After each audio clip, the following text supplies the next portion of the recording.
السلام علیکم ناظرین، امید ہے آپ خیریت سے ہوں گے اور بہترین ہوں گے۔ ناظرین، کیا ایسا ممکن ہے کہ جو انسان صدیوں پہلے مر چکے ہوں، جن کی قبریں مٹی میں مل چکی ہوں، جن کے جسم فنا ہو چکے ہوں اور جن کی ہڈیاں بوسیدہ ہو چکی ہوں، ان کے دماغ ایک بار پھر سے سوچنا شروع کر دے؟ کیا ایسا ہو سکتا ہے کہ نیوٹن، آئنسٹائن، ابن سینا یا ابن خلدون جیسے لوگ اپنے جسم کے بغیر، آواز کے بغیر، مگر اپنے شعور، احساسات اور خیالات کے ساتھ دوبارہ دنیا سے مخاطب ہو سکیں؟ ناظرین، ہو سکتا ہے کہ یہ سوال سننے میں عجیب لگتا ہو، لیکن حقیقت یہ ہے کہ اب اس پر سنجیدگی سے بات ہونے لگی ہے۔ حالیہ برسوں میں نیورو سائنس، یعنی وہ سائنس جس کا کام دماغ کے پیچیدہ نظام اور اس میں ہونے والی سرگرمی کو سمجھنا ہے، اور اسی طرح مصنوعی ذہانت کے میدان میں ہونے والی ترقی نے ایک نیا سوال پیدا کر دیا ہے۔ سائنسدان اب انسانی دماغ کو صرف ایک عضو نہیں سمجھتے، بلکہ ایک انتہائی پیچیدہ انفارمیشن سسٹم مانتے ہیں، جیسے کوئی ڈیجیٹل ڈیوائس یا چپ جس میں ڈیٹا اسٹور ہوتا ہے۔ اسی طرح دماغ میں بھی انسان کی یادداشتیں، اس کے فیصلے، عادتیں اور یہاں تک کہ اس کے سوچنے کا مخصوص انداز بھی نیورل پیٹرنز کی شکل میں محفوظ ہوتا ہے۔ ناظرین، امریکہ اور یورپ میں ایسے تجربات ہو چکے ہیں جن میں جانوروں کے دماغ کو موت کے بعد کچھ وقت کے لیے دوبارہ چالو کیا گیا۔ 2019 میں امریکہ کی یالے یونیورسٹی کے سائنسدانوں نے ایک مردہ خنزیر کے دماغ میں مخصوص خلیاتی سرگرمی کو دوبارہ بحال کیا۔ ناظرین، اگرچہ وہ مکمل طور پر شعور نہیں تھا، لیکن یہ تجربہ اس بات کا ثبوت تھا کہ دماغ موت کے فوراً بعد مکمل طور پر خاموش نہیں ہو جاتا۔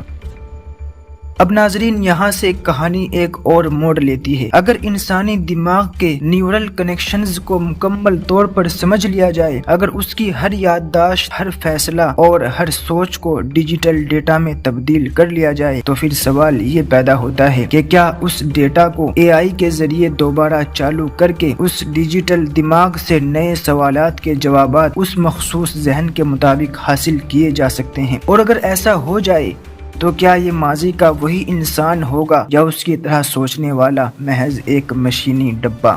یہاں بات کسی روح کو واپس لانے کی نہیں ہو رہی، بلکہ ایک ایسے ڈیجیٹل شعور کی ہو رہی ہے جو کسی مخصوص انسان کی طرح سوچنے کی صلاحیت رکھتا ہو۔ یعنی اگر نیوٹن آج زندہ ہوتا تو وہ مسائل کو کیسے دیکھتا، یا اگر ابن خلدون آج کی سیاست اور سماج کا تجزیہ کرتے تو وہ کیا فرماتے؟ ناظرین، فرض کیجئے کہ مستقبل میں ایک لیبارٹری یہ دعویٰ کرتی ہے کہ ہم نے آئنسٹائن کے دماغ اور اس کے سوچنے کے انداز کو اے آئی میں ہو بہو محفوظ کر لیا ہے، اور اب وہ نظام موجودہ معلومات اور ڈیٹا کو سمجھ کر سوالوں کے جواب دے رہا ہے، نئے نظریات پیش کر رہا ہے اور خود کو مسلسل بہتر بنا رہا ہے۔ تو سوال یہ ہے کہ کیا یہ واقعی آئنسٹائن ہوگا یا صرف اس کی ایک نقل ہوگی؟ اور اگر دنیا اس ڈیجیٹل آئنسٹائن یا اسی طرح دیگر مشہور شخصیات کی بات ماننے لگے، ان کے نظریات کو قبول کرنے لگے، تو پھر اختیار کس کے ہاتھ میں ہوگا؟ اس اے آئی کے یا ان انسانوں کے جو اسے کنٹرول کر رہے ہوں گے؟ ناظرین، اس مقام پر بات صرف سائنس کی نہیں رہ جاتی، بلکہ یہاں بات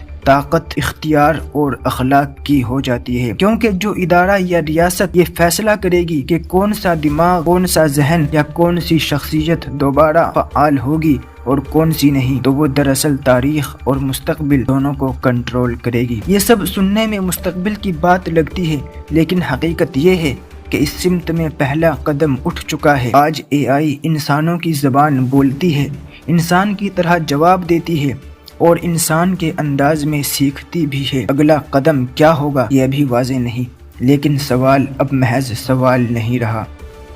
ناظرین، ایک بڑا سوال یہ بھی ہے کہ اگر ہم ماضی کے عظیم ذہنوں اور دماغوں کو دوبارہ چالو کر سکیں تو کیا ہم ان کی بات سننے کا حوصلہ بھی رکھتے ہوں گے؟ کیا ہم ایسے سوالات اور جوابات سننا چاہیں گے جو ہمارے نظام، ہماری سیاست اور ہماری ترجیحات پر انگلی اٹھائیں؟ یہ بھی ممکن ہے کہ ایسے ذہن ہمیں بتائیں کہ انسان نے علم کے باوجود خود کو بہتر کیوں نہ کیا، ٹیکنالوجی کے باوجود جنگ کیوں ختم نہ ہوئی، اور ترقی کے ساتھ انسان اندر سے خالی کیوں ہوتا چلا گیا۔ شاید وہ ہمیں بتا سکیں کہ انسان بے پناہ مادی ترقی حاصل کرنے اور آسائش و آرام کے بے شمار اسباب کے باوجود سکون سے محروم کیوں ہے، اس کا دل روحانیت سے خالی کیوں ہے، اور دل کے اس اندھیرے اور بے چینی کو کس چیز سے دور کیا جا سکتا ہے۔